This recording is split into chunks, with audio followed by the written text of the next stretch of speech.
엄마, 또 사람 믿다가 힘들면 어떡하려고 그래요? 딸이 그렇게 물었을 때 저는 아무 말도 못했습니다. 틀린 말이 아니었으니까요. 이혼하고 나서 혼자 지낸 세월이 꽤 됐습니다. 처음엔 조용한 게 편하다고 생각했어요.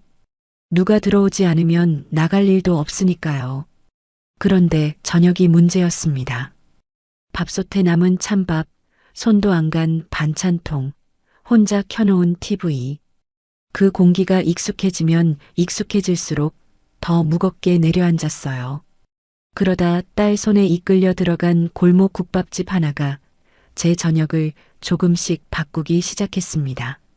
말없는 사장의 짧은 한마디가 이상하게 집에 와서도 남았거든요.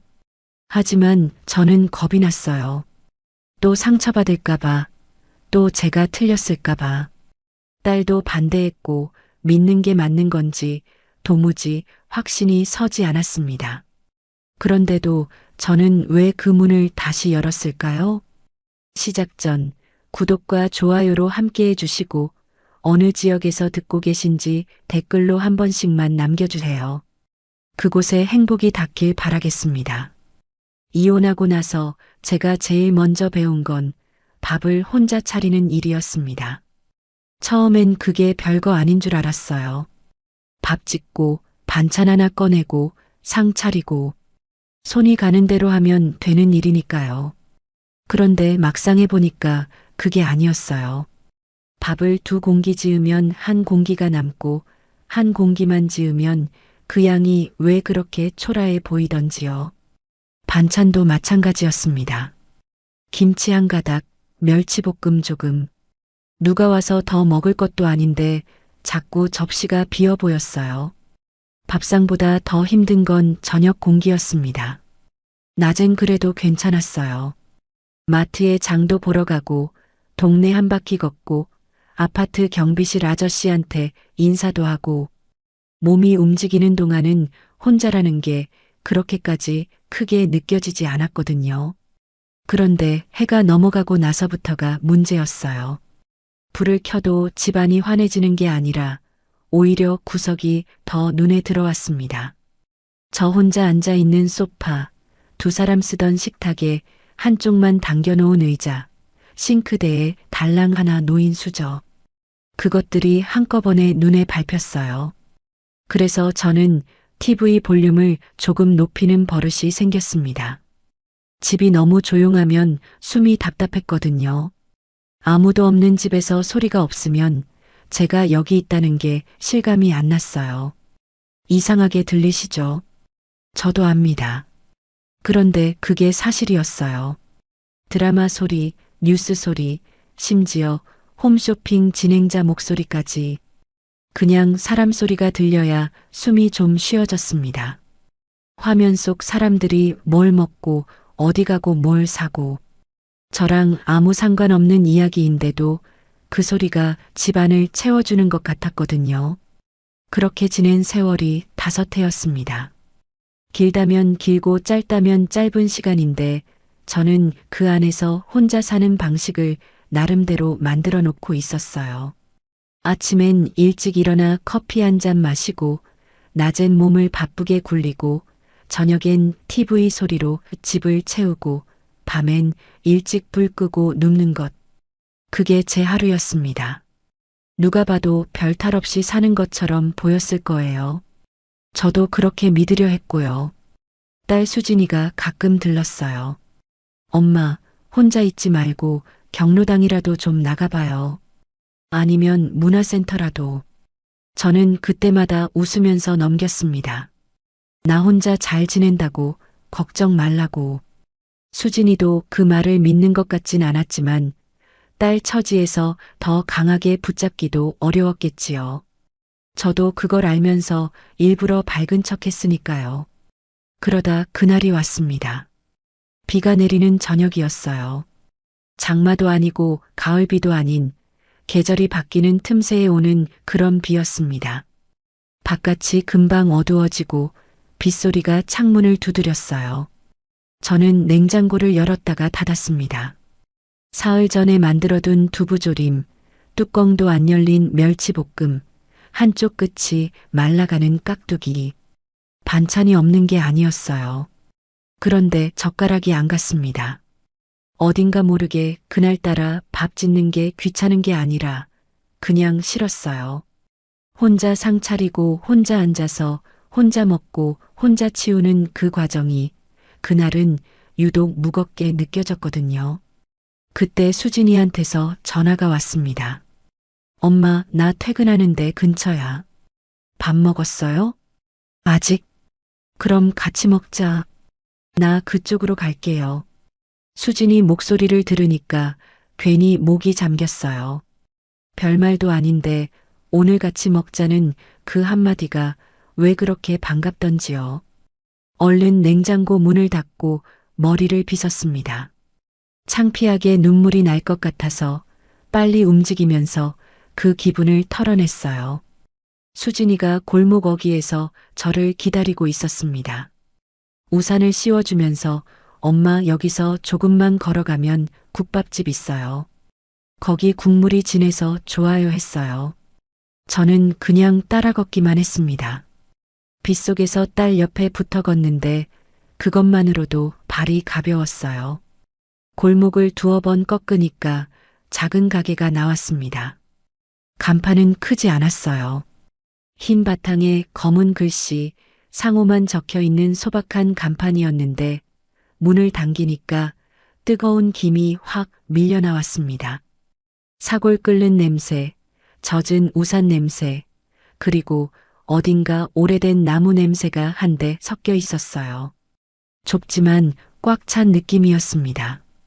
테이블이 5개쯤 있었는데 손님이 서너 명 앉아서 말없이 국을 먹고 있었어요. 자리를 잡고 앉으니까 사장이 나왔습니다. 60 초중반쯤 돼 보였어요. 키가 크지 않고 앞치마를 두르고 말이 많지 않은 사람이었습니다. 생김새가 어떻다기보다는 분위기가 조용한 사람이었어요.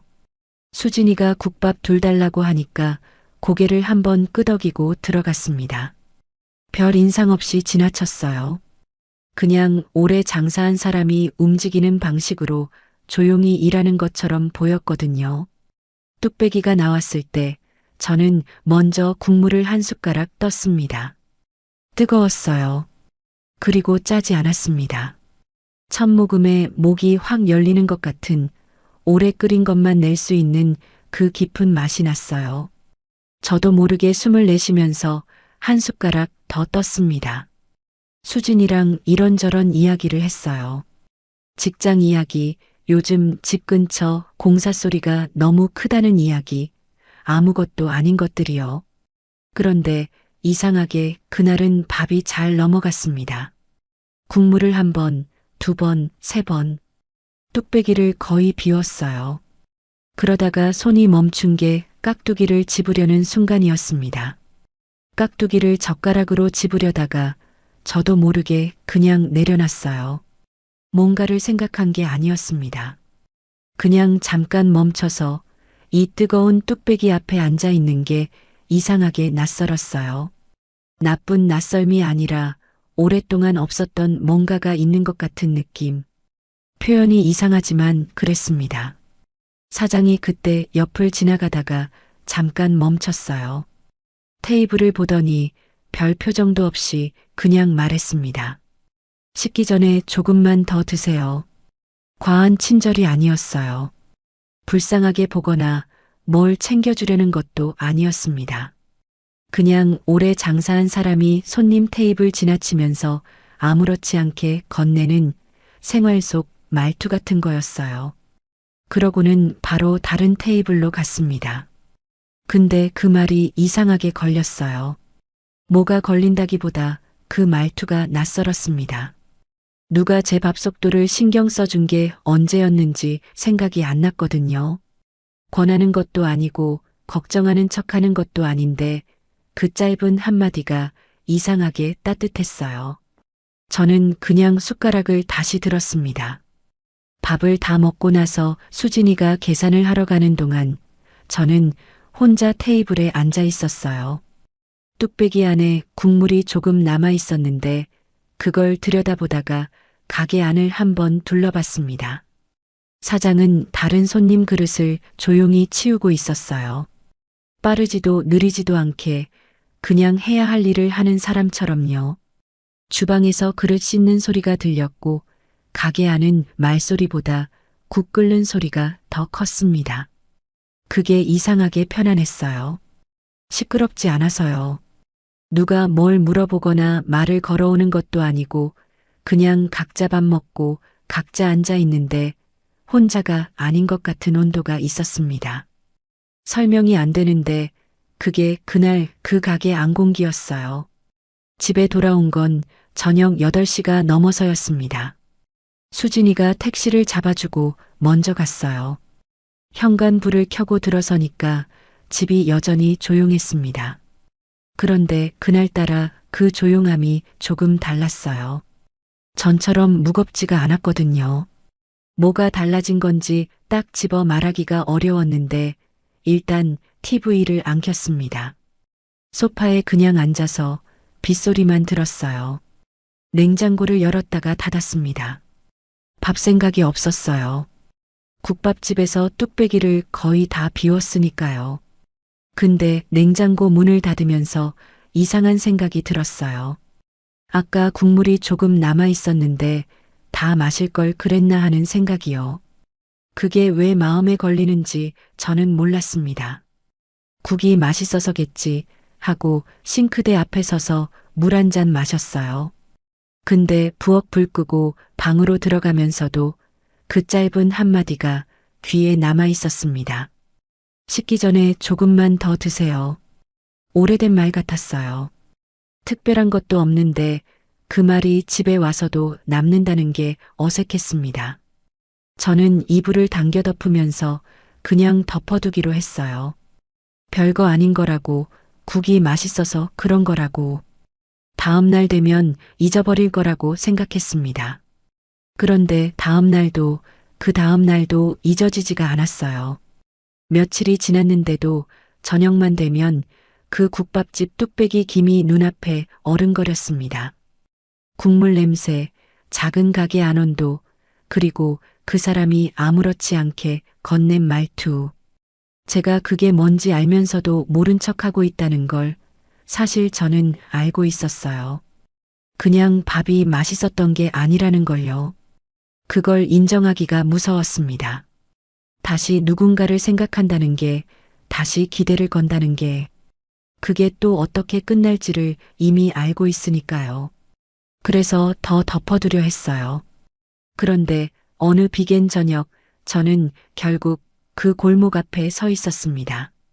일부러 간 게 아니라고 스스로 말했어요. 마트 다녀오는 길이 거기를 지나는 거라고요. 근데 가방을 들고 골목 어귀에 서서 가게 불빛을 봤을 때 발이 멈췄습니다. 그 불빛이 왜 그렇게 따뜻해 보였는지 저는 아직도 설명을 못하겠어요. 발이 먼저 움직였어요. 머리로는 그냥 지나치려 했는데 골목 어귀에서 가게 불빛을 보는 순간 몸이 먼저 방향을 틀었습니다. 저도 모르게 문 앞까지 걸어가 있었어요. 유리문 너머로 따뜻한 김이 서려 있었고 안쪽에서 국 끓는 소리가 낮게 들렸습니다. 저는 잠깐 거기 서서 핸드폰을 꺼냈어요. 뭔가를 확인하는 척 그냥 잠시 멈춘 거라는 걸 스스로한테 납득시키면서요. 그러다가 그냥 문을 당겼습니다. 점심도 아니고 저녁 7시 반이었어요. 애매한 시간이었습니다. 저녁 손님이 몰리는 시간도 아니고 그렇다고 완전히 한산한 시간도 아닌 딱 그 사이였어요. 테이블 두어 개에 손님이 앉아 있었고 사장은 주방 쪽에서 그릇을 정리하고 있었습니다. 제가 들어서니까 고개를 들었어요. 알아보더라고요. 뭔가를 반색하거나 반갑다고 티를 내거나 그런 게 아니었어요. 그냥 한번 봤다가 앉으세요 했습니다. 저는 저번에 앉았던 자리 근처에 앉았어요. 사장이 잠시 후 나오더니 메뉴판을 내려놓지 않고 그냥 물었습니다. 국밥으로 드릴까요? 아니면 콩나물 국밥으로 드릴까요? 저는 국밥이라고 했어요. 그랬더니 사장이 잠깐 저를 보더니 말했습니다. 오늘은 콩나물 국밥 드시는 게 낫겠습니다. 속이 좀 불편하실 것 같아서요. 저는 그 말을 듣는데 뭔가가 이상했어요. 제가 속이 불편하다고 말한 적이 없었거든요. 그냥 저녁을 굶다가 온 것뿐인데 이 사람이 어떻게 알았을까 싶었습니다. 나중에 생각해 보니까 얼굴이 좀 창백했던 것 같아요. 아침을 거르고 낮에 커피만 마셨으니까요. 그 사람 눈에 그게 보였던 거겠지요. 콩나물 국밥이 나왔습니다. 사골 국밥보다 맑고 가벼운 국물이었어요. 콩나물이 아삭하게 씹혔고 국물이 짜지 않고 시원했습니다. 한 숟가락 뜨니까 속이 확 풀리는 것 같았어요. 제가 왜 이걸 고르지 않았나 싶을 정도로요. 저는 혼자 먹으면서 가게 안을 조금씩 살펴봤습니다. 깔끔하진 않지만 지저분하지도 않은 가게였어요. 테이블마다 물컵이 뒤집어서 올려져 있었고 냅킨 통이 반듯하게 놓여 있었습니다. 메뉴판은 벽에 붙어 있었는데 종류가 많지 않았어요. 국밥, 콩나물 국밥, 순대국밥, 그게 다였습니다. 이것저것 많이 팔지 않고 한 가지를 오래 팔아온 가게 같은 느낌이 났어요. 사장은 주방과 홀을 오가면서 손님 그릇을 치웠습니다. 말을 걸거나 눈을 맞추지 않았어요. 그런데 이상하게 신경이 쓰이지 않았습니다. 뭔가를 의식해서 안 본다기보다 그냥 각자 자기 일을 하면서 공간을 나누는 사람 같았거든요. 불편하지 않은 거리감이랄까요? 그런 게 있었습니다. 어느 순간 물컵이 비었는데 제가 주위를 둘러보기도 전에 물이 채워졌어요. 사장이 물주전자를 들고 테이블 사이를 지나가다가 제 컵이 비어 있는 걸 보고 그냥 자연스럽게 따라줬습니다. 물 더 드릴까요 같은 말도 없이요. 그냥 지나가다 본 거고 지나가다 채워준 거였어요. 저는 고맙습니다 했더니 사장은 그냥 고개만 한번 끄덕이고 지나갔습니다. 집에 오면서 그게 생각났어요. 물 한 잔인데 말 한마디 없이 채워준 것뿐인데 이상하게 그게 마음에 남았습니다. 큰 친절이 아니었어요. 요란한 것도 아니었고요. 그냥 보고 했을 뿐인데 그 자연스러움이 낯설었습니다. 오히려 그게 더 마음에 걸렸어요. 며칠 뒤에 또 갔습니다. 이번엔 포장을 해가려고 했어요. 집에서 먹으려고요. 그러면 그냥 밥집에 다니는 거지 뭔가 의미를 두는 게 아니라는 느낌이 들었거든요. 저도 참 이상한 식으로 스스로를 설득했습니다. 포장을 부탁했더니 사장이 봉투를 챙기면서 말했어요. 드시고 가시는 게 낫지 않으세요? 포장하면 국물이 식어요. 괜찮아요. 집에서 먹을게요. 사장이 더 붙잡지는 않았습니다. 봉투에 국밥을 담더니 잠깐 뭔가를 꺼내서 옆에 넣었어요. 깍두기를 따로 작은 통에 담아서 국물이 안 새게 뚜껑을 꼭 닫고 봉투 안쪽에 밀어 넣는 거였습니다. 말은 없었어요. 그냥 하는 거였습니다. 저는 그 봉투를 들고 나오면서 손 안에 무게를 느꼈어요. 별거 아닌 무게인데 그게 이상하게 가볍지 않았습니다. 집에 와서 봉투를 풀고 깍두기 통 뚜껑을 열었을 때 국물이 한 방울도 안 새 있었어요. 꼭 눌러 닫은 게 눈에 보였습니다. 그게 왜 그렇게 오래 보게 되던지요. 밥을 다 먹고 통을 씻으면서 저는 또 그 사람 생각을 했습니다. 이상한 일이었어요. 그냥 밥집 사장인데 그 사람이 사람을 챙기는 방식이 계속 생각났거든요. 요란하지도 않고 말이 많지도 않은데 보고 있는 게 느껴지는 사람. 그런 사람을 저는 오랫동안 겪어본 적이 없었습니다. 아니, 있었는지도 모르는데 제가 몰랐던 거겠지요. 그 무렵에 수진이한테서 전화가 왔어요. 엄마, 요즘 밖에서 자주 드세요? 카드 내역 보니까 밥집이 몇 번 찍히던데. 저는 얼버무렸어요. 집에서 해먹기 귀찮을 때 한 번씩 나가는 거야. 어느 집이요? 그냥 동네 국밥집. 잠깐 침묵이 있었습니다. 수진이가 무언가 눈치챈 것 같았어요. 딸이라는 게 말로 표현 안 해도 분위기를 아는 게 있거든요. 엄마, 괜히 정 붙이지 마요. 또 상처받으면 더 힘들어요. 저는 무슨 소리야, 그냥 밥집이야 라고 했습니다. 수진이는 더 말하지 않았어요. 그냥 알겠어요 하고 끊었습니다. 근데 그 짧은 말이 귀에 걸렸어요. 또 상처받으면. 그 말이요. 저도 그게 무서웠으니까요. 다음날 저는 그 골목 앞까지 갔다가 멈췄습니다. 가게가 보이는 데까지 걸어갔는데 유리문 안쪽으로 사장이 테이블을 닫고 있는 게 보였어요. 저는 그냥 서 있었습니다. 들어가야 할지, 그냥 돌아가야 할지. 수진이 말이 자꾸 머릿속을 맴돌았어요. 괜히 정 붙이지 말라고. 또 상처받으면. 그 말이 맞을 수도 있었어요. 이혼하고 5해 동안 저는 누군가한테 기대를 걸었다가 실망한 적이 한두 번이 아니었거든요. 크게 믿었다가 크게 다친 것도 있었고, 작게 기댔다가 조용히 돌아선 것도 있었습니다. 그래서 지금 이 마음이 뭔지 알면서도 그 끝이 어떻게 될지도 알 것 같아서 무서웠어요. 발이 안 떨어졌어요. 그런데 그때 유리문 안쪽에서 사장이 고개를 들었습니다. 창 너머로 저랑 눈이 마주쳤어요. 저는 그 순간 어떻게 해야 할지 몰랐습니다. 얼른 걸어가야 하나, 그냥 들어가야 하나. 근데 사장이 저를 보고도 반응을 크게 하지 않았어요.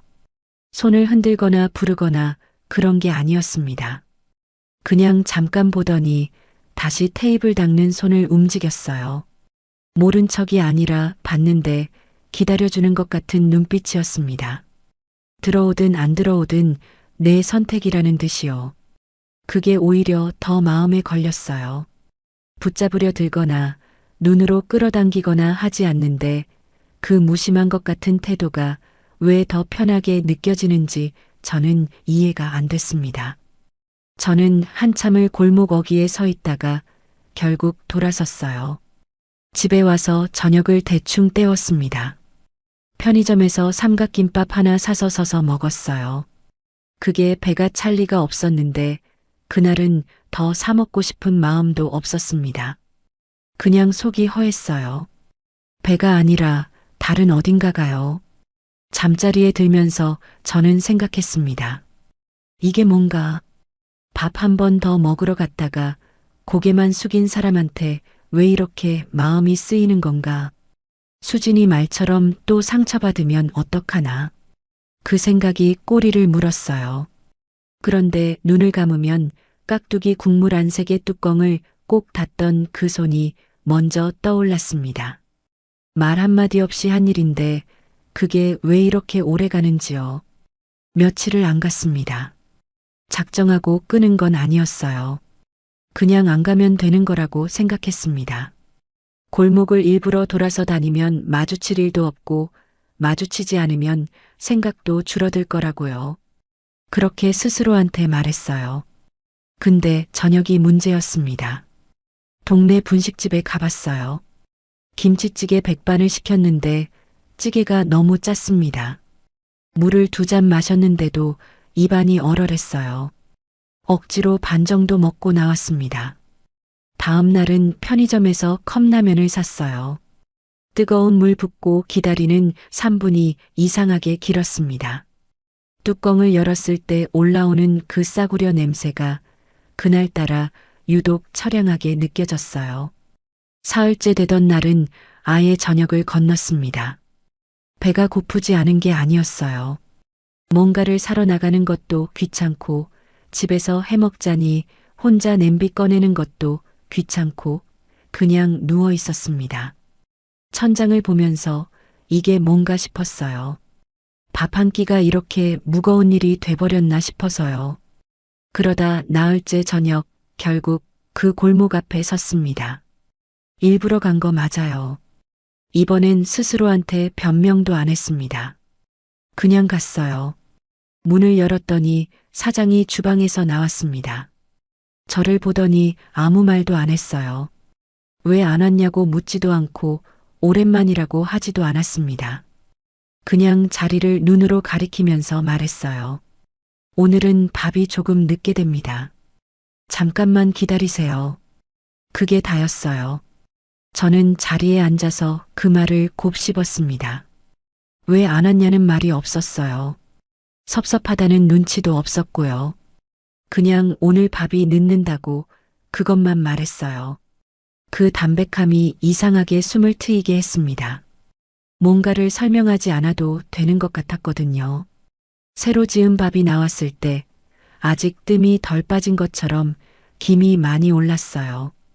국물을 한 모금 떴는데 따뜻했습니다. 며칠 동안 대충 때운 것들이랑 온도가 달랐어요. 뚝배기를 두 손으로 감쌌더니 손바닥까지 따뜻해졌습니다. 저는 그냥 한동안 그러고 있었어요. 먹지 않고 그냥 온기를 느끼면서요. 손님이 거의 빠진 늦은 시간이었어요. 테이블에 저 혼자 남아 있었습니다. 사장이 의자를 하나 당겨 카운터 옆에 앉더니 뭔가 장부 같은 걸 들여다봤어요. 가게 안이 조용해졌습니다. 그릇 소리도 없고 손님 소리도 없고 그냥 국 끓는 소리만 낮게 들렸어요. 저는 그 조용함 속에서 뜬금없이 말을 꺼냈습니다. 혼자 먹는 밥이 제일 싫어요. 말하고 나서 제가 더 놀랐어요. 왜 그 말이 나왔는지 모르겠습니다. 계획한 것도 아니고 뭔가를 털어놓으려 한 것도 아닌데 그냥 그 말이 먼저 나왔어요. 사장이 장부에서 눈을 들었습니다. 저를 보더니 잠깐 있다가 말했어요. 저도 장사 끝나고 혼자 먹는 밥은 맛이 없습니다. 자기 이야기를 길게 하지 않았어요. 위로도 아니었고 같은 처지라고 강조하는 것도 아니었습니다. 그냥 그 한 문장이었어요. 근데 그 한 문장 때문에 둘이 한동안 아무 말 없이 앉아 있었습니다. 저는 국물을 한 숟가락 더 떴고 사장은 장부를 덮었어요. 숟가락 소리만 가끔 났습니다. 웃지도 않고 눈도 마주치지 않고 그냥 각자 앉아 있는 시간이었어요. 근데 그게 이상하게 편했습니다. 그 뒤로 저는 가끔 늦은 시간에 갔어요. 손님이 빠진 시간, 가게가 조용해지는 시간에요. 사장이 문 닫을 준비를 할 때쯤이면 남은 반찬을 조금 싸줄 테니 가져가라고 했습니다. 처음엔 사양했어요. 그러다 두 번째에는 받았고 세 번째에는 그냥 자연스럽게 받아들었습니다. 거창한 게 아니었어요. 깍두기 조금, 멸치볶음 한 줌, 가끔은 그날 남은 국을 작은 통에 담아서요. 포장 봉투에 넣어주면서 사장은 별말을 안 했어요. 저도 별말을 안 했습니다. 그냥 고마워요 했고 사장은 들어가세요 했어요. 그게 다였습니다. 근데 그 반찬통을 냉장고에 넣으면서 저는 이상한 걸 느꼈어요. 냉장고 안이 달라 보였습니다. 전에는 제가 만들다 만 것들, 오래된 것들만 있었는데 누가 챙겨준 것이 하나 들어오니까 다른 느낌이었어요. 채워진 것 같은 느낌이랄까요? 음식 때문이 아니라 그게 거기 있다는 사실 때문에요. 그러던 어느 날 수진이가 일찍 퇴근하다가 그 골목을 지나갔나 봐요. 저랑 사장이 가게 앞에서 잠깐 서서 이야기하는 걸 봤다고 했습니다. 나중에 집에 와서 수진이 얼굴이 딱 굳어 있었어요. 뭔가를 참는 표정이었습니다. 저는 모른 척 하려다가 수진이가 먼저 말을 꺼냈어요. 엄마, 밥집 사장이 엄마 외로움까지 책임져 줘요? 말이 날카로웠어요. 수진이답지 않게 직접적으로 찔렀습니다. 저는 뭔가를 반박하려다가 입을 다물었어요. 화가 난 게 아니었거든요. 그 말이 틀린 것 같지 않아서 오히려 더 할 말이 없었습니다. 사람은 처음엔 다 괜찮아 보여요. 엄마도 알잖아요. 수진이가 그렇게 말하고는 방으로 들어갔어요. 저는 식탁 앞에 한참 앉아 있었습니다. 수진이가 뭘 걱정하는지 알았어요. 제 전 결혼 생활이 어땠는지, 그 뒤로 제가 어떻게 지냈는지, 딸은 다 봤으니까요. 엄마가 또 상처받는 걸 보고 싶지 않은 거겠지요. 그 마음도 알았습니다. 그런데 한편으로는 억울했어요. 아무것도 한 게 없는데 밥집에 다녔을 뿐인데 왜 벌써 걱정이냐고요. 근데 그 억울함이 오래 가지는 않았어요. 사실 저 자신도 겁이 나 있었으니까요. 딸이 말하기 전부터 제가 먼저 선을 그어야 한다고 생각하고 있었거든요. 그래서 며칠 동안 또 안 갔습니다. 이번엔 더 독하게 마음 먹었어요. 그냥 안 가면 돼. 밥집이야, 밥집. 다른 데 가서 먹으면 되는 거야. 그렇게 되뇌었습니다. 그러다 그날 저녁이 됐어요. 마트 다녀오는 길이었습니다. 장을 봐서 손에 봉투를 들고 있었는데 골목 어귀에서 국밥집 방향으로 어떤 여자가 걸어가는 게 보였어요. 빠른 걸음이었습니다. 가게 앞에서 멈추더니 문을 세게 당겼어요. 저는 마트 봉투를 든 채로 그 자리에 멈췄습니다. 그 여자가 들어가는 걸 봤어요. 멀어서 얼굴은 잘 안 보였는데 분위기가 심상치 않았어요. 발걸음이 거칠었고 어깨가 앞으로 나와 있었습니다. 기분 좋게 들어가는 사람의 모양이 아니었어요. 저도 모르게 천천히 그쪽으로 걸어갔습니다. 가게 앞까지 갔을 때 유리문 너머로 안이 조금 보였어요. 그 여자가 카운터 쪽에 서서 뭔가를 말하고 있었고 사장이 그 앞에 서 있었습니다. 가게 안에 손님이 한 명 있었는데 그 손님도 고개를 숙이고 있었어요. 분위기가 무거웠습니다. 그 여자가 카운터 위를 손으로 짚으면서 말했어요. 내 그릇 아직 여기 있죠? 목소리가 밖까지 들릴 정도였습니다. 저는 그 자리에 굳어버렸어요. 그 여자가 누군지는 몰랐지만 말투와 태도에서 뭔가 짐작이 됐습니다. 가게에 자기 물건이 있다는 것, 그 물건을 가지러 왔다는 것, 그리고 그 방식이 오랫동안 이 공간에 자기 자리가 있었던 사람의 것이라는 게요. 사장이 뭔가를 말했는데 목소리가 낮아서 안 들렸어요. 그 여자가 짧게 받아치더니 카운터 안쪽을 가리켰습니다. 사장이 뒤로 들어갔다가 뭔가를 들고 나왔어요. 상자 같은 거였습니다. 그 여자가 받아서 확인하더니 다른 말 없이 나왔어요. 저는 얼른 옆으로 비켰습니다. 그 여자가 저 옆을 지나쳤어요. 가까이서 보니 저보다 꽤 어렸습니다. 50 안쪽인 것 같았어요.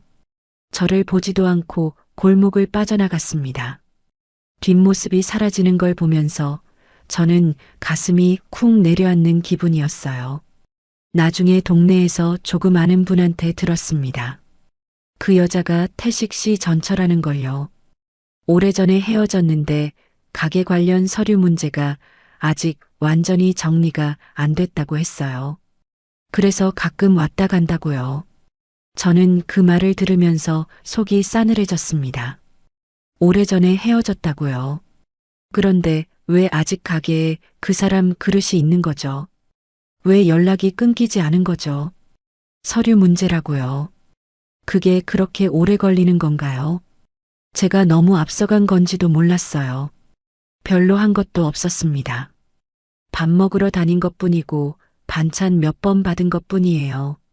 근데 그게 마음속에서 작게 자라고 있었다는 걸 전철을 보는 순간 알았습니다. 자라고 있으니까 무너지는 것처럼 느껴진 거겠지요. 저는 그날 밥값도 제대로 내지 못하고 나와버렸습니다. 사장이 눈치챘는지 모르겠어요. 저는 그냥 골목을 걸어 나왔습니다. 마트 봉투가 손에 들려 있었는데 그게 왜 그렇게 무겁던지요. 집에 와서 봉투를 식탁 위에 올려두고 불도 안 켰어요. 어두운 거실에 그냥 앉아 있었습니다. 역시 또 이런 거였구나. 그 생각이 먼저 들었어요. 제가 괜히 기대한 거였구나. 수진이 말이 맞았구나. 잠깐 무언가를 꿈꿨던 것 같았는데 그게 너무 민망했습니다. 나이가 얼만데 밥집 사장한테 마음이 간다고 혼자 설레고 있었나 싶어서요. 핸드폰을 들었다 놓았다 했어요. 수진이한테 전화할까 하다가 말았습니다. 내가 그래서 뭐라고 할 건데 내 말이 맞았다고? 그 말을 입 밖에 내기가 싫었어요. 그냥 조용히 덮고 싶었습니다. 그런데 밤 10시가 넘어서 핸드폰 화면이 켜졌어요. 문자였습니다. 발신인을 보니 사장 이름이었어요. 저는 한동안 화면만 봤습니다. 열어야 할지 말지를 생각했어요. 열면 뭔가가 시작될 것 같고 안 열면 없던 일이 될 것 같았거든요. 결국 눌렀습니다. 짧은 문자였어요. 딱 2줄이었습니다. 숨기지 않겠습니다. 말씀드릴 게 있습니다. 저는 그 2줄을 여러 번 읽었어요. 숨기지 않겠다는 말이 변명하겠다는 말이 아니었습니다. 해명하려는 것도 오해를 풀겠다고 달려드는 것도 아니었어요. 그냥 말씀드릴 게 있다고 그것만이었습니다. 핸드폰을 내려놓고 천장을 봤어요. 이 사람을 만나야 할까요? 말아야 할까요? 만나면 또 뭔가가 달라지고 달라지면 또 기대가 생기고 기대가 생기면 또 무너질 수도 있는데 그 생각이 빙글빙글 돌았습니다. 그런데 이상하게 그 2줄이 마음 한편을 건드렸어요. 숨기지 않겠다는 사람을 저는 살면서 얼마나 만났던가요? 며칠을 망설였어요. 문자를 받은 날 밤엔 잠을 잘 못 잤습니다. 이불을 덮었다 걷었다 하면서 만나야 하나 말아야 하나를 반복했어요. 만나면 뭔가를 들어야 하고 들으면 또 판단을 해야 하고 판단을 하면 또 결정을 해야 하는데 그 과정이 다 무서웠습니다. 차라리 그냥 안 만나고 끝내는 게 편할 것 같기도 했어요. 그런데 낮이 되면 또 생각이 달라졌습니다. 숨기지 않겠다고 했어요. 그 말이 자꾸 걸렸거든요.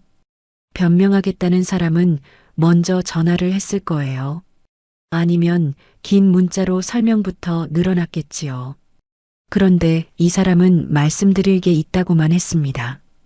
짧고 건조하게요. 그 방식이 이 사람답다는 생각이 들었어요. 뭔가를 포장하거나 앞서가지 않는 사람이라는 게 그동안 보면서 느낀 거니까요. 결국 사흘째 되던 날 아침 일찍 가게로 갔습니다. 문 열기 전 시간이었어요. 오전 10시가 안 된 시간이라 간판불도 꺼져 있었습니다. 문을 두드리니까 사장이 나왔어요. 앞치마를 두르고 손에 행주를 들고 있었습니다. 준비하던 중이었겠지요. 저를 보더니 문을 더 열고 들어오라고 했어요. 가게 안은 손님이 없으니까 더 조용했습니다. 의자가 테이블 위에 올려져 있었고 바닥이 막 쓸려 있었어요. 사장이 의자 하나를 내려놓으면서 앉으라고 했습니다. 저는 가방을 무릎 위에 올려놓고 앉았어요. 긴장이 됐습니다. 무슨 말이 나올지 몰랐거든요. 사장이 맞은편에 앉았어요.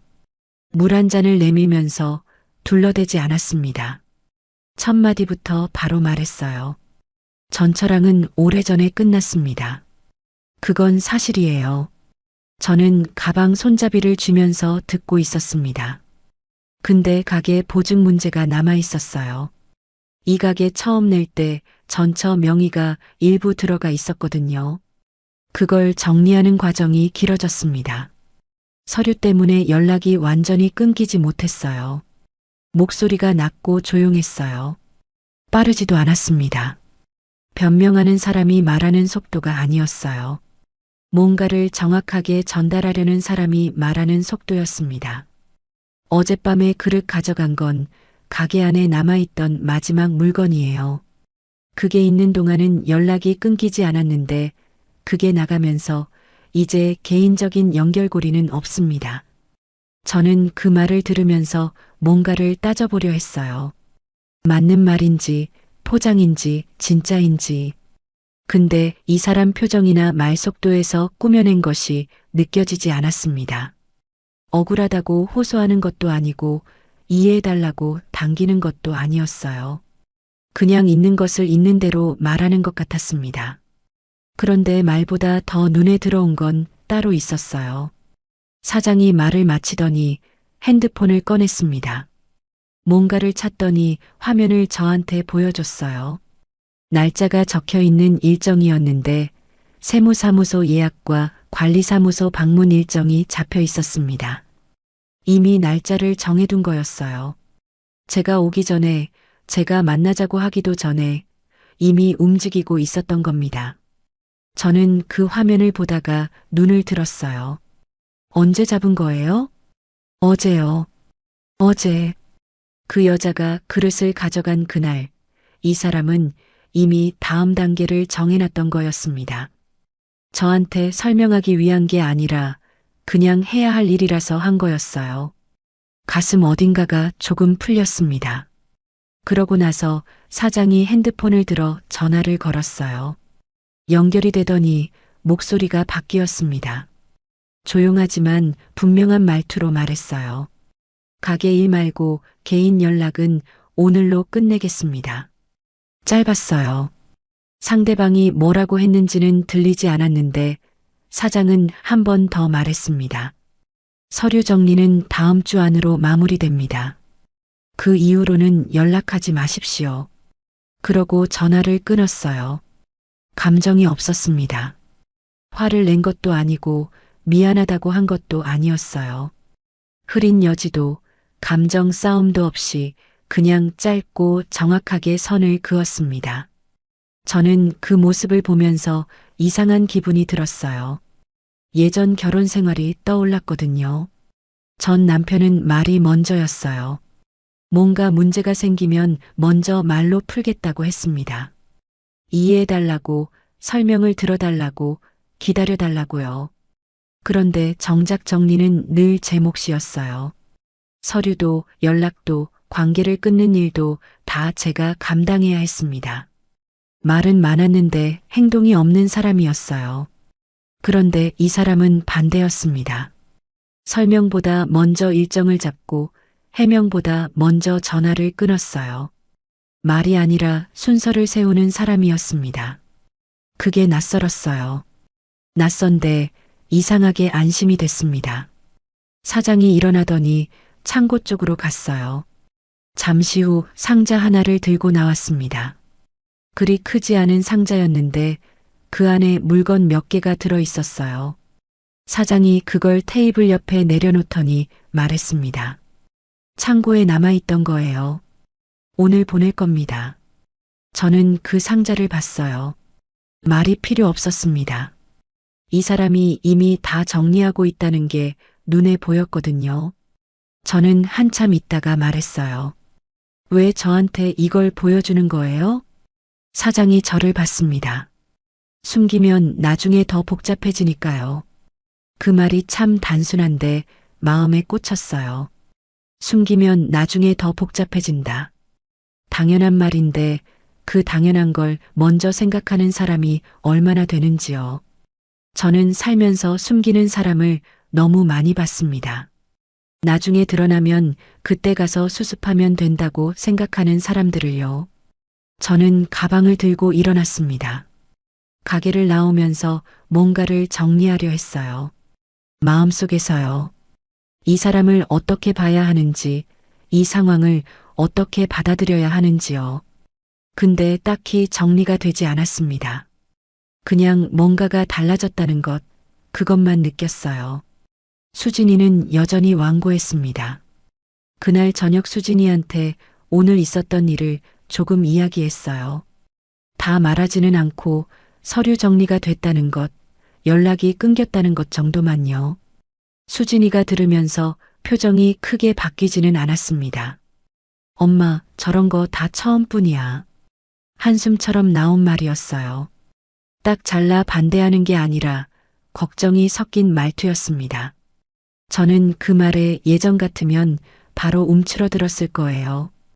딸이 걱정하면 내가 잘못 생각하는 건가, 내가 또 틀린 건가 싶어서요. 그런데 그날은 달랐습니다. 수진이 말을 듣긴 들었어요. 흘려버린 게 아니라요. 근데 그 말이 제 결정을 바꾸지는 않았습니다. 처음으로 딸 말에 바로 휘둘리지 않았어요. 그게 저한테 작은 변화였습니다. 조용히 생각을 굳혀가던 날들이었어요. 며칠이 더 지나면서 저는 혼인신고를 하기로 마음을 정했습니다. 식을 올리거나 사진을 찍는 결혼이 아니었어요. 그런 걸 할 나이도 그런 걸 원하는 마음도 아니었습니다. 그냥 서류로 정리를 하는 것, 둘이 같은 공간에서 살겠다는 걸 공식으로 남기는 것. 그게 제가 원하는 방식이었어요. 구청 민원실에 갔습니다. 번호표를 뽑고 플라스틱 의자에 나란히 앉아서 기다렸어요. 번호가 불리면 창구로 가서 서류를 넘기고 담당자가 확인하는 동안 조용히 서 있었습니다. 화려하지 않았어요. 주변에서 박수를 치는 것도 없었고 누가 알아주는 것도 아니었습니다. 그냥 서류를 내고 도장을 찍고 영수증을 받았습니다. 근데 이상하게 그 과정이 싫지 않았어요. 오히려 이게 맞다는 생각이 들었습니다. 요란하지 않은 게요. 제 나이에 맞는 방식으로 조용하고 단단하게 결정을 내리는 것. 그게 이번 선택이었어요. 구청 밖을 나오면서 하늘을 봤습니다. 별 감흥이 없을 줄 알았는데 손이 조금 떨렸어요. 기분 좋은 떨림이었는지 긴장해서 오는 떨림이었는지 모르겠습니다. 둘 다였던 것 같아요. 태식 씨 집에 처음 들어선 건 그 주말이었어요. 현관에서 신발을 벗는 순간부터 긴장이 됐습니다. 낯선 공간에 들어가는 게 설레는 게 아니라 뭔가를 잘못 건드릴까봐 조심스러웠어요. 수저는 어디 있는지, 냄비는 어디 두는지, 여기선 어떤 방식으로 살고 있는지, 그것들이 다 모르는 것들이었거든요. 신발 정리를 하고 일어서는데 태식 씨가 말했어요. 부엌은 편한 쪽으로 쓰세요. 제 방식에 맞출 필요 없습니다. 저는 그 말을 들으면서 잠깐 멈췄습니다. 제 방식에 맞출 필요 없다고요. 그 말이 참 가벼운 것 같은데 가볍지 않았어요. 같이 사는 사람한테 맞춰야 한다는 압박이 얼마나 무거운 건지 살아본 사람은 압니다. 그 무게를 처음부터 없애주는 말이었어요. 저는 부엌 문을 열어봤습니다. 깔끔하지는 않았어요. 냄비가 2개 올려져 있었고 수저통이 한쪽에 있었고 도마가 싱크대 옆에 세워져 있었습니다. 오래 혼자 산 사람의 부엌이었어요. 정돈돼 있기는 했는데 여백이 없었습니다. 혼자 쓰기에 맞춰진 공간이었어요. 저는 거기 서서 생각했습니다. 여기서 내가 어떻게 살게 될까? 이 공간이 나한테 편해질까? 또 눈치를 보는 날이 올까? 질문이 많았어요. 근데 답은 없었습니다. 그냥 살아봐야 아는 거겠지요. 태식 씨가 옆에서 물었어요. 밥 먹을까요? 저는 고개를 끄덕였습니다. 그게 그날의 첫 번째 저녁이었어요. 같이 사는 게 어떤 건지 저는 다시 배워야 했습니다. 오래 혼자 살다 보면 몸에 밴 것들이 생겨요. 냉장고 문 여는 방식, 수건 거는 위치, 아침에 일어나서 첫 번째로 하는 일. 그게 다 제 방식으로 굳어져 있었거든요. 근데 같이 사는 공간에서는 그게 다 조율이 필요한 것들이 됩니다. 별거 아닌 것 같아도 그 조율이 사실 제일 피곤한 부분이에요. 첫 주는 제가 많이 조심했습니다. 컵 하나를 놓을 때도 어디 두는 게 맞는지 한 번 더 봤어요.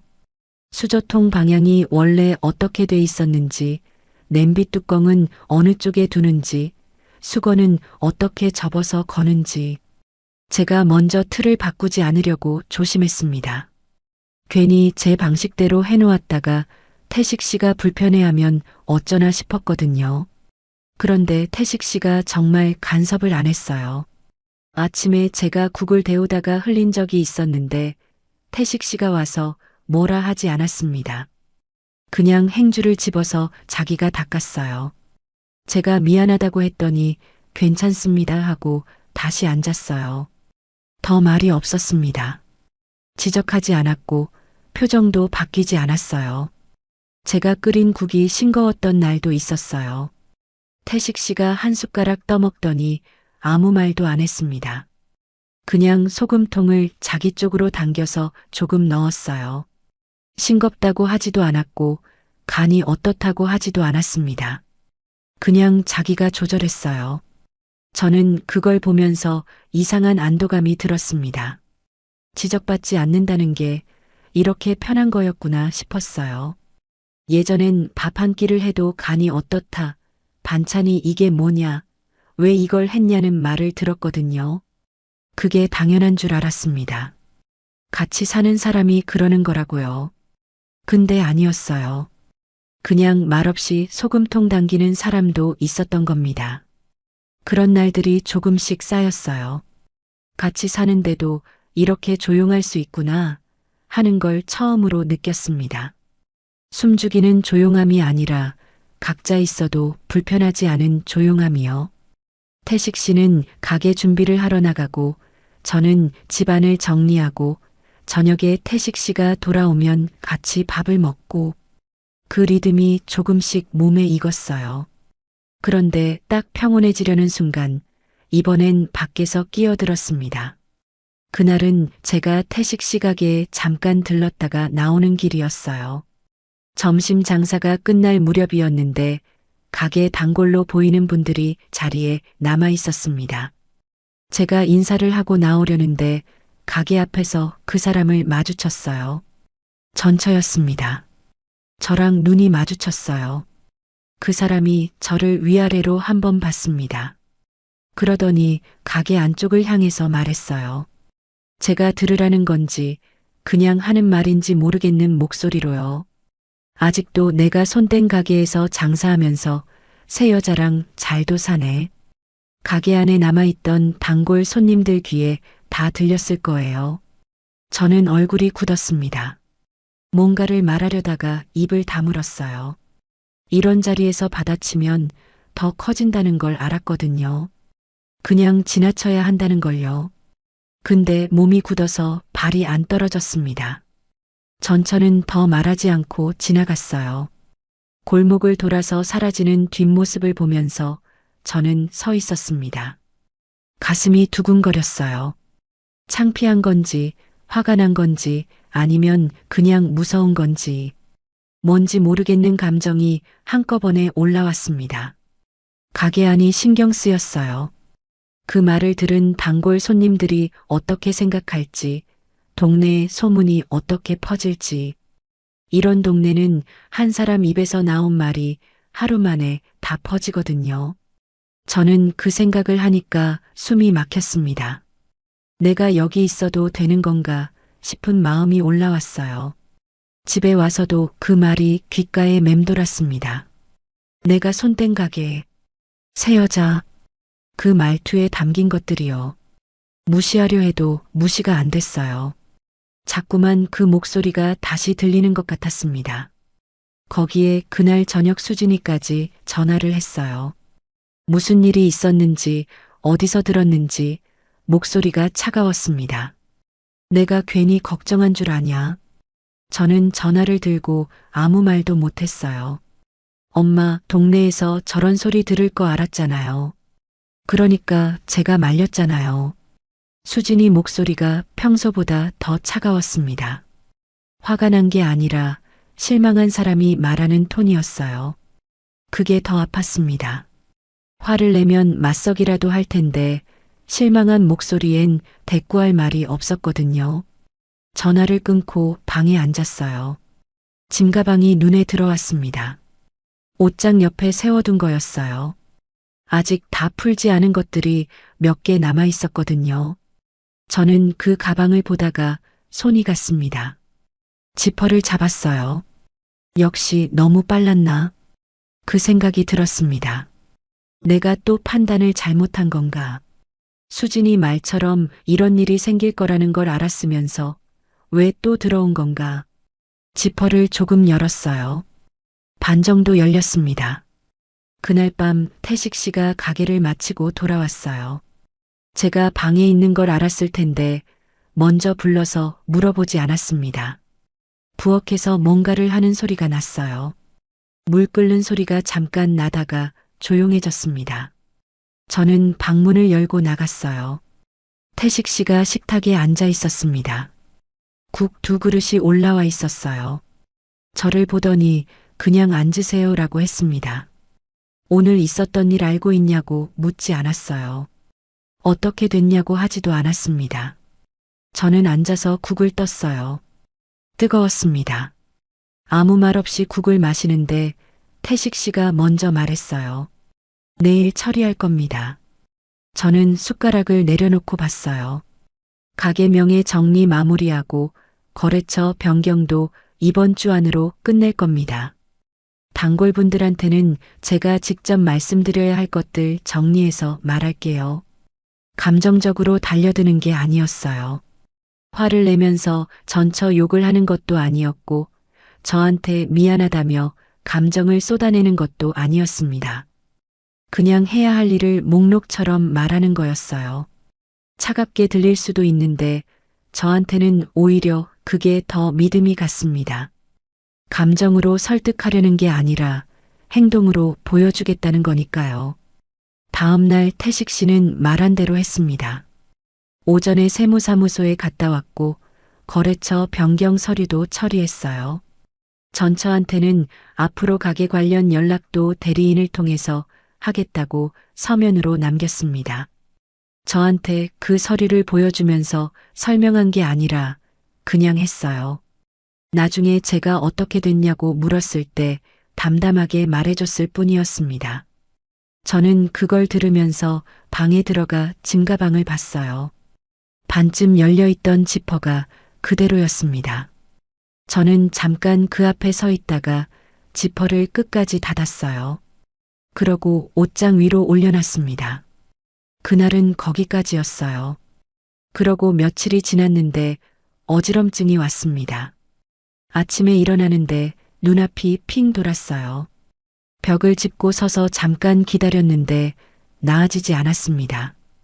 태식 씨가 출근하고 없는 시간이었어요. 저 혼자 동네 내과에 갔습니다. 접수를 하면서 보호자 연락처 칸이 있었어요. 볼펜을 들고 멈췄습니다. 예전에 혼자 병원 갈 때는 늘 비워뒀어요. 아니면 수진이 번호를 적었는데 딸한테 연락 가면 또 걱정할까봐 그것도 망설여졌거든요. 이번엔 손이 달랐습니다. 태식 씨 번호를 적었어요. 쓰고 나서 손이 멈췄습니다. 이 칸에 다른 사람 이름을 쓰는 게 언제였나 싶었어요.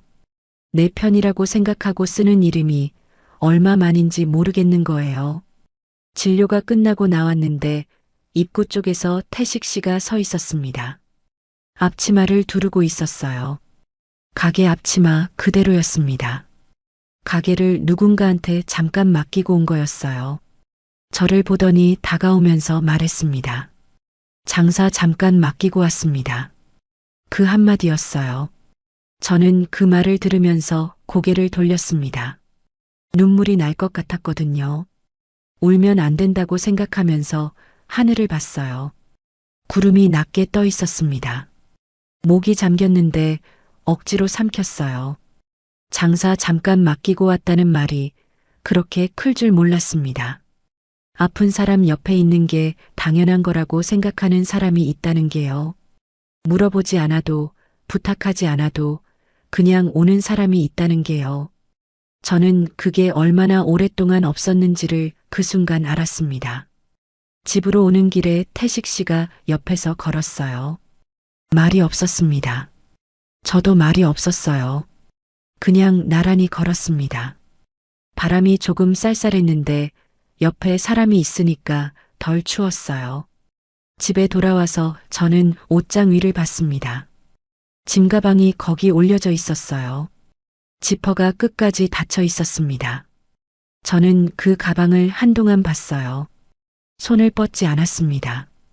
이번엔 도망이 아니라 여기 있는 쪽으로 마음이 기울고 있었거든요. 그게 작은 것 같아도 저한테는 작지 않았어요. 달라진 게 한꺼번에 오지는 않았어요. 어느 날 갑자기 모든 게 좋아졌다거나 마음이 다 풀렸다거나 그런 게 아니었습니다. 그냥 조금씩이었어요. 아침에 일어나는 게 덜 무겁고 저녁이 와도 덜 무섭고 집안 공기가 조금 달라진 것, 그런 것들이 쌓이는 거였습니다. 그래도 수진이와의 관계는 여전히 어색했어요. 딸이 반대했던 시간이 짧지 않았으니까요. 제가 결정을 바꾸지 않았고 딸이 원하는 방향으로 가지 않았으니까 그 사이에 뭔가 어색한 것들이 남아 있었습니다. 서로 할 말을 줄이는 시간이었어요. 전화를 해도 짧게 끊고 만나도 오래 앉아 있지 않았습니다. 제가 먼저 풀려고 하지 않았어요. 예전 같으면 수진이 눈치를 보면서 제가 먼저 다가갔을 거예요. 딸이 불편해하는 게 싫어서 딸 기분이 풀리도록 제가 맞추는 쪽으로 갔겠지요. 근데 이번엔 그러고 싶지 않았습니다. 제가 잘못한 게 없었으니까요. 수진이가 걱정한 마음은 알지만 그렇다고 그 걱정이 제 선택을 틀린 것으로 만들진 않았거든요. 그냥 시간이 필요한 거라고 생각했어요. 수진이도 나쁜 아이가 아니에요. 그냥 엄마가 또 다치는 게 무서웠던 거겠지요. 그 마음은 제가 알았습니다. 다만 그 마음을 제가 억지로 빨리 풀어줄 수 없다는 것도 알았어요. 딸이 스스로 보고 느끼는 시간이 필요했습니다. 그게 어느 저녁에 조금 달라졌어요. 수진이가 퇴근하다가 가게 근처를 지나쳤나 봐요. 태식 씨 가게 앞을 지나가면서 안을 봤다고 했습니다. 나중에 제한테 말해줬어요. 딱히 들어가려던 건 아니었는데 유리문 너머로 태식 씨가 포장 봉투를 싸는 게 보였다고요. 별거 아닌 장면이었어요. 포장 봉투 입구를 한번 접고 깍두기 국물이 새지 않게 통 뚜껑을 꼭 눌러 닫고 봉투 안쪽에 밀어 넣는 것. 말 한마디 없이 혼자 하는 일이었습니다. 그걸 수진이가 봤어요. 수진이가 그 이야기를 하면서 표정이 조금 달랐습니다. 뭔가를 인정하기 싫은데 인정이 되는 사람이 짓는 표정이었어요.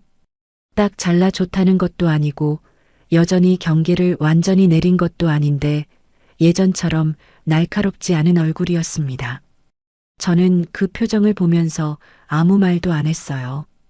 괜히 말을 보태면 수진이가 또 닫을 것 같았거든요. 그냥 그 침묵을 그대로 뒀습니다. 그게 맞는 것 같았어요. 억지로 당기지 않고 딸이 스스로 오는 속도를 기다리는 것. 그게 제가 할 수 있는 전부였습니다. 태식 씨와 함께 사는 일상이 자리를 잡아가고 있었어요. 아침에 태식 씨가 먼저 일어나서 가게 준비를 하러 나가면 저는 조금 더 자다가 일어났습니다. 집안을 정리하고 낮에 장을 보고 저녁엔 태식 씨가 돌아올 시간에 맞춰 밥을 지었어요. 거창한 식단이 아니었습니다. 국 하나, 반찬 2개. 태식 씨는 뭘 해도 맛있다고 하는 사람이 아니었어요. 그냥 먹었습니다. 근데 다 먹었어요. 남기지 않았거든요. 그게 저한테는 충분했어요. 가게 마감 후에 돌아오면 같이 늦은 밥을 먹을 때도 있었습니다. 태식 씨가 가게에서 남은 국을 가져오면 제가 밥을 새로 지어서 같이 먹었어요. 특별한 대화가 있는 것도 아니었습니다. 오늘 손님이 많았다. 날이 쌀쌀해졌다. 저녁엔 뭐가 더 팔렸다. 그런 이야기들이요. 크지 않은 말들이었는데 그 말들이 식탁을 채웠습니다. 밥을 먹고 나서 설거지를 하는 것도 정해진 게 없었어요. 태식 씨가 할 때도 있고 제가 할 때도 있었습니다. 누가 먼저 일어나면 하는 식이었어요. 순서를 정하지 않았는데 어느새 자연스럽게 흘러가고 있었습니다. 작은 것들이 그렇게 자리를 잡아갔어요. 그러던 어느 밤이었습니다. 싱크대 앞에서 설거지를 하고 있었어요. 태식 씨가 식탁에 앉아서 다음날 가게 준비를 메모하고 있었습니다. 가게 마감 후라 집안이 조용했어요. 물 흐르는 소리랑 태식 씨 볼펜 소리만 낮게 들렸습니다. 저는 그릇 물기를 닦다가 문득 멈췄어요. 손이 멈춘 게 아니라 생각이 멈췄습니다. 뭔가를 생각하려 한 게 아닌데 그냥 서 있다 보니 멈춰 있었어요. 전 남편과 살던 시절이 잠깐 스쳤습니다. 그때도 저는 이 자리에 서 있었어요. 싱크대 앞에서 설거지하고 그릇 닦고 밥 차리고 몸은 집안에 있었는데 늘 긴장이 돼 있었습니다. 오늘 무슨 말이 나올지, 뭘 잘못했다고 할지, 어떤 표정으로 들어올지. 집이 쉬는 곳이 아니라 버티는 곳이었어요. 혼자 살던 5해도 그랬어요. 혼자니까 누가 뭐라 하는 사람은 없었지만 집이 텅 비어 있었습니다. 밥 먹을 이유가 없는 것 같고 집에 들어오면 나를 반겨주는 것도 없고 그 허전함이 저녁마다 무겁게 내려앉았어요. 집이 편한 곳이 아니라 견디는 곳이었습니다. 그런데 지금은 달랐어요. 물기를 닦고 있는데 긴장이 없었습니다. 뒤에서 태식 씨 볼펜 소리가 나도 어깨가 올라가지 않았어요. 밥 냄새가 남아있는 부엌이 답답하지 않았습니다. 누군가 발소리를 내며 들어와도 몸이 굳지 않았어요. 이게 뭔가 싶었어요. 편하다는 게 이런 건지 몰랐습니다. 특별한 일이 없어도 되는 것, 증명하지 않아도 되는 것, 조용히 있어도 괜찮은 것. 그게 그냥 집에서 가능하다는 게 저한테는 오래된 일이 아니었어요. 태식 씨가 그때 물었습니다. 불 끌까요? 주방 등을 말하는 거였어요. 저는 고개를 들었습니다. 행주를 손에 든 채로 잠깐 그 말을 들었어요. 별말도 아닌데 대답하는데 조금 걸렸습니다. 목 어딘가가 조금 잠기는 것 같았거든요. 조금만 있다가요. 그렇게 말했어요. 태식 씨는 알겠다고 하고 다시 메모를 봤습니다. 저는 다시 그릇을 닦았어요. 물기가 다 닦인 그릇을 찬장에 넣으면서 숨을 한 번 내쉬었습니다. 또 힘들 줄 알았는데 이번엔 아니었어요. 그 말을 속으로 했을 때 눈물이 날 것 같았습니다. 울진 않았어요. 그냥 눈이 좀 뜨거워졌다가 가라앉았습니다. 억지로 참은 게 아니라 그냥 그 감정이 자연스럽게 지나갔어요. 오랫동안 힘들었던 것들이 지나간 것 같았습니다. 이혼하고 혼자 버텼던 날들, 저녁마다 TV 소리로 집을 채우던 날들, 밥 짓기 싫어서 냉장고 문만 열었다 닫던 날들, 딸한테 괜찮다고 말하면서 사실은 하나도 안 괜찮았던 날들. 그게 다 거기 있었는데 지금 이 자리에 서 있다는 게 이상하게 실감이 됐습니다. 다음 날 아침이었어요. 태식 씨가 일찍 나가면서 냉장고에 메모를 붙였습니다. 오늘 가게 점심 장사 끝나고 병원 예약이 있다고 저녁 좀 늦을 것 같다고요. 저는 그 메모를 보면서 볼펜을 집었어요. 그 옆에 제 메모를 붙였습니다. 오후에 동네 내과 가야 한다고 저녁은 집에서 먹겠다고요. 태식 씨 메모 옆에 제 메모가 나란히 붙었어요. 별것 아니었습니다. 냉장고 문에 메모지 2장이 붙어 있는 것 뿐이었어요. 그런데 그걸 보는데 이상하게 오래 보게 됐습니다. 두 사람 일정이 같은 문에 나란히 적혀 있는 것, 내일 뭘 할지, 어디 갈지가 같은 공간에 붙어 있는 것, 거창한 게 아니었어요. 행복하다는 말을 쓰기가 아직 조심스럽습니다. 그 말이 너무 크게 느껴져서요. 그냥 이렇게 말하는 게 맞을 것 같아요. 버티는 곳이 아니라 쉬는 곳이 생겼다고요. 혼자 채우던 저녁이 아니라 같이 비우는 저녁이 생겼다고요.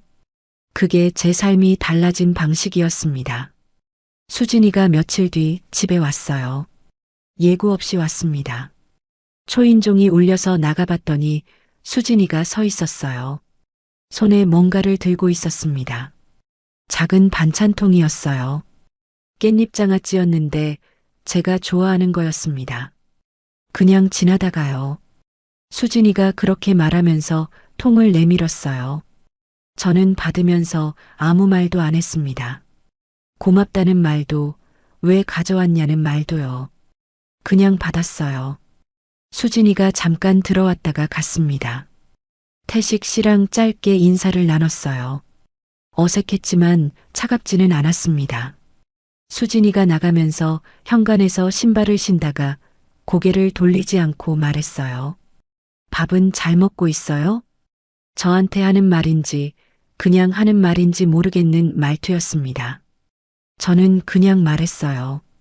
잘 먹고 있어. 수진이가 나갔어요. 문이 닫히고 나서 저는 한동안 현관 앞에 서 있었습니다. 눈물이 나려다가 말았어요. 그냥 코끝이 조금 시큰해졌다가 가라앉았습니다. 다 된 건 아니에요.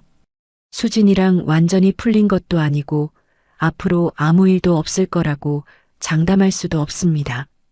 세상 일이 그렇게 깔끔하게 정리되진 않으니까요. 또 뭔가 걸리는 일이 생길 수도 있어요. 그때 제가 어떻게 할지 저도 아직 모릅니다. 근데 한 가지는 알아요. 예전엔 힘든 일이 생기면 혼자 끌어안고 버텼습니다.